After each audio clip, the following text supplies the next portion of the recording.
अस्सलाम वालेकुम प्यारे बच्चों। आज के सबक में हम पढ़ेंगे हज़रत उस्मान गनी रज़ी अल्लाह ताला अन्हु की मश्क का सवाल नंबर 3, इसका दूसरा हिस्सा। प्यारे बच्चों, इससे पहले सबक में हम इसी सवाल का पहला हिस्सा पढ़ चुके हैं। आज के सबक में हम इस सवाल का दूसरा हिस्सा पढ़ेंगे। प्यारे बच्चों, आपकी इस्लामियात की किताब के सफ़ा नंबर 83 पे आप देखें, 83 यहाँ से ये पैरा शुरू होता है।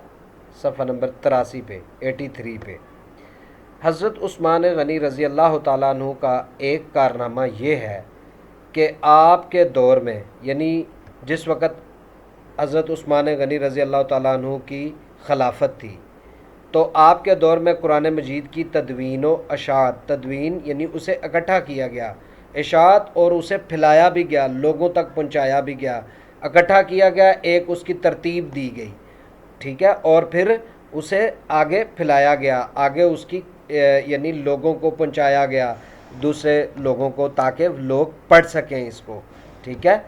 तो तदवीन व अशात का खुसूसी यानी ख़ास तौर पर एहतमाम हुआ यानी इंतज़ाम किया।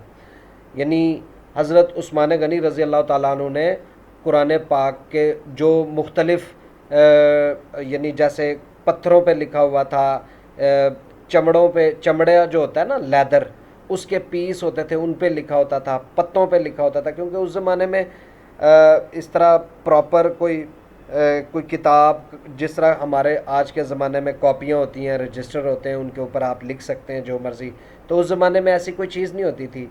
तो फिर जो आयत मुबारका नाज़िल होती थी वो किसी पत्थर पर, किसी लकड़ी के टुकड़े पर, किसी चमड़े के टुकड़े पर, किसी पत्ते पर, किसी भी जगह पर वो लिख दी जाती थी।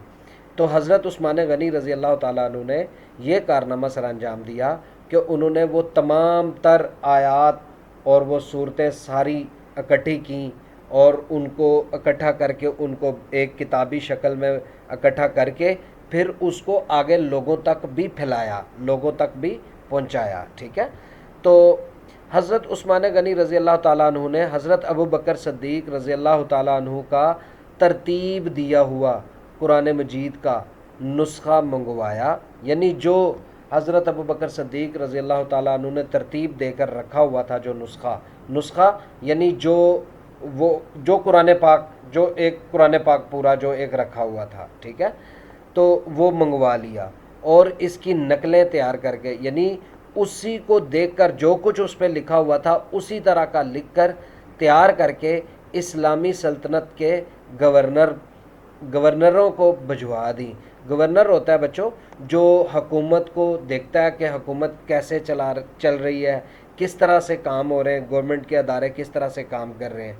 तो जो गवर्नर्स थे उस ज़माने में, इस्लामी सल्तनत जो थी, जो मुसलमानों के ममालिक थे, उनके अंदर जो है वो उनके गवर्नर्स जो थे उनको वो नुस्खे भेजे गए ताकि वो आगे लोगों को पढ़ा सकें, ताकि लोगों को जो है उसकी तालीम और तरबियत दी जा सके। इसकी एक नकल मदीना मुनव्वरा में रखी और सारी उम्मत को एक ही किरात पर इकट्ठा किया। किरात यानी एक ही अंदाज में कुरान पाक पढ़ना। तो कुरान पाक को, जो कुरान पाक का अंदाज है पढ़ने का, उसको किरात कहते हैं। तो हज़रत उस्मान गनी रज़ी अल्लाह ताला अन्हु ने एक ही किरात सब के लिए, सब मुसलमानों को एक ही किरात सिखाकर उसी पर इकट्ठा किया। इस कारनामे की वजह से हज़रत उस्मान गनी रज़ी अल्लाह ताला अन्हु को जामिउल कुरान कहते हैं। जामिउल कुरान यानी कुरान को जमा करने वाला। तो प्यारे बच्चों, ये एक ख़ास हज़रत उस्मान गनी रज़ी अल्लाह ताला अन्हु की खिदमत थी जो उन्होंने इस्लाम के हवाले से की। इसमें कुरान पाक की ख़ास जो था वो हिफाजत का और तदवीन का और इशात का इंतज़ाम किया, कुरान पाक को फैलाया, इकट्ठा किया, महफूज किया। तो इस सबक को आप अच्छी तरह से याद कीजिएगा, सवाल के इस हिस्से को, اور جو سوالات آپ کو اس حصے کے حوالے سے دیے جائیں گے ان کے مناسب جواب منتخب کیجیے گا۔ اللہ حافظ۔